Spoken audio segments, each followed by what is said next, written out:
মানহীন কারিকুলাম, ত্রিমুখী শিক্ষা সার্টিফিকেট নির্ভরতা, অভিজ্ঞ শিক্ষকের অভাব, পাবলিক পরীক্ষার প্রশ্ন ফাঁস, পাশের হার বৃদ্ধি, প্রশাসনিক অব্যবস্থাপনা সহ নানা কারণে দেশের শিক্ষা ব্যবস্থা পিছিয়ে রয়েছে।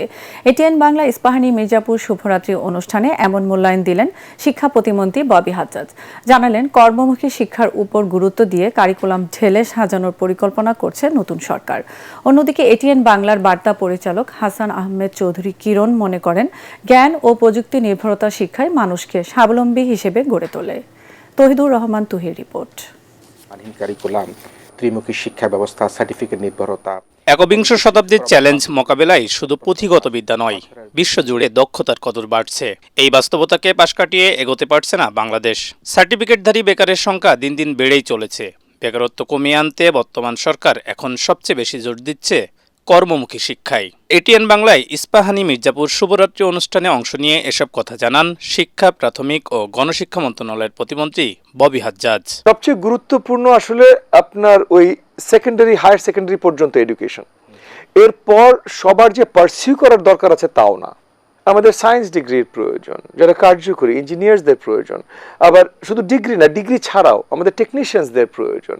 ভোকেশনাল ট্রেনিং আরো বেশি ফোকাস করতে হবে, ইউনিভার্সিটির উপর চাপ কমাতে হবে। এটিএন বাংলার বার্তা পরিচালক হাসান আহমেদ চৌধুরী কিরণের সঞ্চালনায় অনুষ্ঠানে প্রতিমন্ত্রী জানান, দেশের বিদ্যমান কারিকুলাম ধীরে ধীরে আন্তর্জাতিক মানে উন্নত করার পরিকল্পনা রয়েছে নতুন সরকারের। 3C's কারিকুলাম, ক্লাসরুম, কনসিস্টেন্সি, এই তিনটা জিনিস প্রয়োজন একটা শিক্ষা ব্যবস্থাকে সুন্দর করে গড়ে তুলবার জন্য।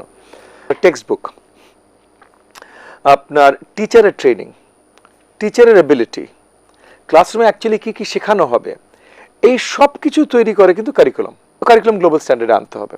সবাইকে ডিগ্রি নেওয়ার ধ্যান ধারণার চিন্তা সোভিয়েত পরিকল্পনা থেকে এসেছে জানিয়ে ববি হাজ্জাজ বলেন, উন্নত দেশ এই চিন্তা থেকে সরে আসলেও বাংলাদেশ এখনও পুরনো চিন্তায় পড়ে রয়েছে।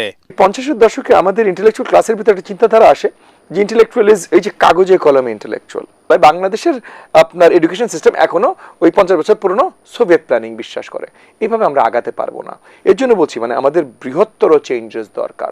শিক্ষার পাশাপাশি বিদেশে দক্ষ শ্রমিক পাঠানোর বিষয়ে নতুন সরকারের কার্যক্রম শুরু করার কথা জানান প্রতিমন্ত্রী। তবে এক্ষেত্রে ভাষা ও আন্তর্জাতিক স্বীকৃতিপ্রাপ্ত প্রতিষ্ঠান না থাকা বড় বাধা বলেও মনে করেন তিনি। অন্যদিকে এটিএন বাংলার বার্তা পরিচালক হাসান আহমেদ চৌধুরী কিরণ উন্নত বিশ্বের মতো নলেজ বেসড ও নিড বেসড শিক্ষা ব্যবস্থা গড়ে তোলার উপর গুরুত্ব দেন। বাংলাদেশকে আরো বেশি এগিয়ে নেবার জন্য যে কর্মমুখী শিক্ষা, আমাদের যে কারিগরি প্রশিক্ষণ, আমাদের যে বৈদেশিক আয়, প্রবাসী আয় বৃদ্ধি করবার জন্য আমাদেরকে আরো বেশি দক্ষ কর্মী, অতি দক্ষ কর্মী, প্রফেশনালস, নার্সেস, কেয়ার গিভার এই ধরনের কর্মীদেরকে বিদেশে প্রেরণ করলে আমরা যদি আমাদের প্রশিক্ষিত জনগোষ্ঠী তৈরি করতে পারি তাহলে কিন্তু আমরা আমাদের বাংলাদেশের যে প্রবাসী আয়, বৈদেশিক আয়কে আরো বেশি বৃদ্ধি করতে পারবো। তৌহিদুর রহমান তুহি, এটিএন বাংলা, ঢাকা।